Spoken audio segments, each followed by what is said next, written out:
एक बड़ी खबर से केंद्रीय कैबिनेट की एक बैठक में अहम फैसले लिए गए हैं।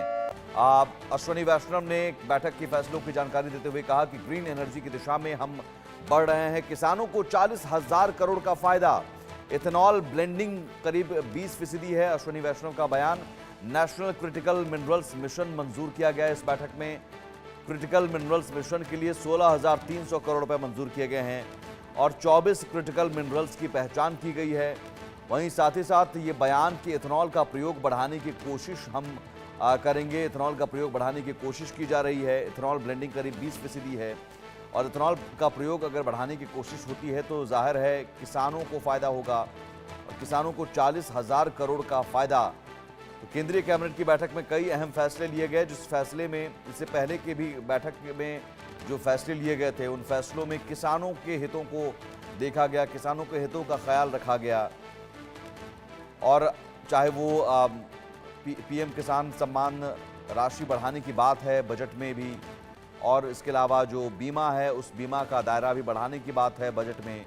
उससे पहले तमाम जो फैसले लिए जा रहे हैं वो भी किसानों के हितों में। और यहाँ भी अश्विनी वैष्णव का बयान कि ग्रीन एनर्जी की दिशा में हम बढ़ रहे हैं और ग्रीन एनर्जी की दिशा में अगर हम बढ़ रहे हैं तो इसमें फ़ायदा किसानों को भी होगा।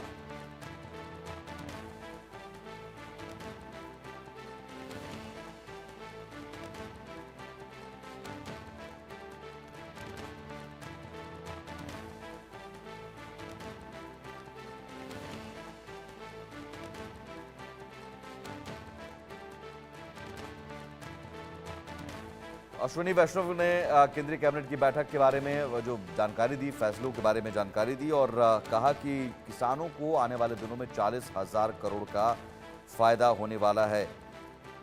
और जो इथेनॉल ब्लेंडिंग है, इथेनॉल उत्पादन है और इथेनॉल को एक नए ईंधन के विकल्प के रूप में हम देख रहे हैं और उस दिशा में आगे बढ़ रहे हैं। चूँकि गन्ना उत्पादन इससे बढ़ेगा, गन्ना की डिमांड बढ़ेगी, गन्ने की खेती करने वाले किसानों को खासतौर पर फायदा, क्योंकि अब तक गन्ना का उत्पादन और सिर्फ उससे चीनी बनाने को लेकर, लेकिन गन्ने से अब जो इथेनॉल एक नए ईंधन को ब्लेंड करके उसका इस्तेमाल हम बढ़ाने की कोशिश करेंगे। और इथेनॉल का उत्पादन अगर होता है, इथेनॉल ब्लेंडिंग अगर बढ़ाया जाता है तो किसानों को इससे फ़ायदा। इथेनॉल ब्लेंडिंग करीब अभी 20% है। ग्रीन एनर्जी की दिशा में हम लगातार बढ़ रहे हैं, ये बड़ी खबर। और साथ ही साथ यहाँ पर एक आंकड़ा दिया गया कि किस तरह से किसानों को 40,000 करोड़ का फायदा होगा। संजय शर्मा हमारे साथ जुड़े हुए हैं, सीनियर एडिटर। संजय, बजट से पहले इससे पहले भी जो 2 कैबिनेट के फैसले हुए थे कैबिनेट की बैठक में, उसमें भी किसानों को लेकर ज्यादा प्रमुखता दी गई।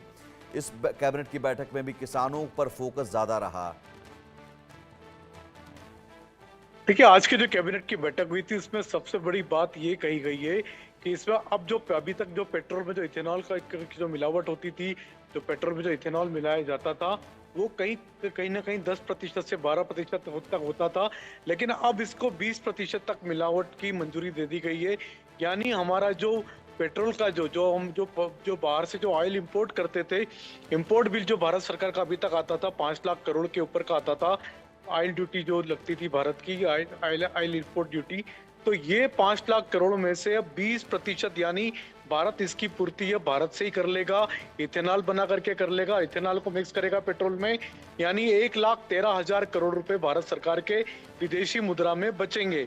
तो ये जो 1,13,000 करोड़ जो भारत सरकार के बचेंगे, ये सीधे सीधे किसानों के खाते में जाएंगे। इसका लाभ किसानों को मिलेगा, क्योंकि इथेनॉल जो बनता है वो बनता है शुगर केन से बनता है, गन्ने से बनता है, बम्बू से बनता है। तो भारत में गन्ना और बम्बू ये 2 बड़े सोर्स है जिससे कि इथेनॉल बनाया जाता है। ये दोनों की खेती किसान करते हैं, तो भारत के किसानों लाभान्वित होंगे। 1,13,000 करोड़ विदेशों में जाने की बजाय भारत के किसानों की झोली में जाएंगे। तो ये एक बड़ा फैसला किया गया है कैबिनेट की बैठक में। और इसमें यह भी बताया जा रहा है कि भारत दुनिया में ऐसा सबसे तेजी से उभरता हुआ देश है जिसने अपने देश में ही इथेनॉल को इतनी बड़ी तेजी से बढ़ावा दिया है। और साथ ही साथ इथेनॉल को पेट्रोल में मिक्स करके वाहनों में, जिस तरह से वाहनों को कोई दिक्कत नहीं आ रही है, जब लगातार पेट्रोल में इथेनॉल को मिलाया जा रहा है और पेट्रोल इथेनॉल मिला करके जिस तरह से मिक्सअप बैकअप करके गाड़ियां चलाई जा रही है, उससे कोई दिक्कत नहीं आ रही है और इसका लाभ भारत के किसानों को मिलेगा। 1,13,000 करोड़ का फायदा सीधे सीधे भारत के किसानों को। तो ये एक बड़ा फैसला कैबिनेट की बैठक में लिया गया है।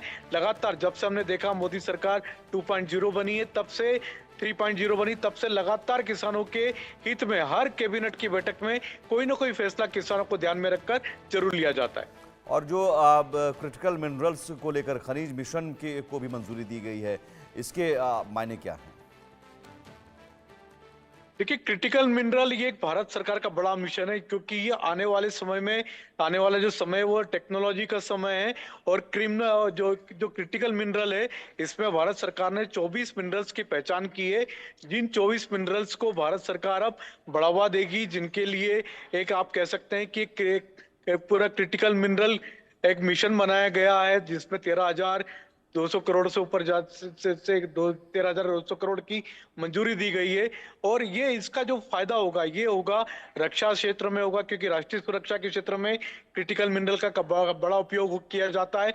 साथ ही साथ कृषि के क्षेत्र में भी क्रिटिकल मिनरल का बड़ा उपयोग किया जाता है। तो ये आने वाले समय में टेक्नोलॉजी का समय है और इसका फायदा भारत सरकार टेक्नोलॉजी के क्षेत्र में, सुरक्षा में करेगी, सिक्योरिटी जी, पॉइंट ऑफ व्यू में करेगी। साथ ही साथ एग्रीकल्चर सेक्टर में भी इसका बड़ा उपयोग होने वाला है। ठीक है, बहुत शुक्रिया संजय तमाम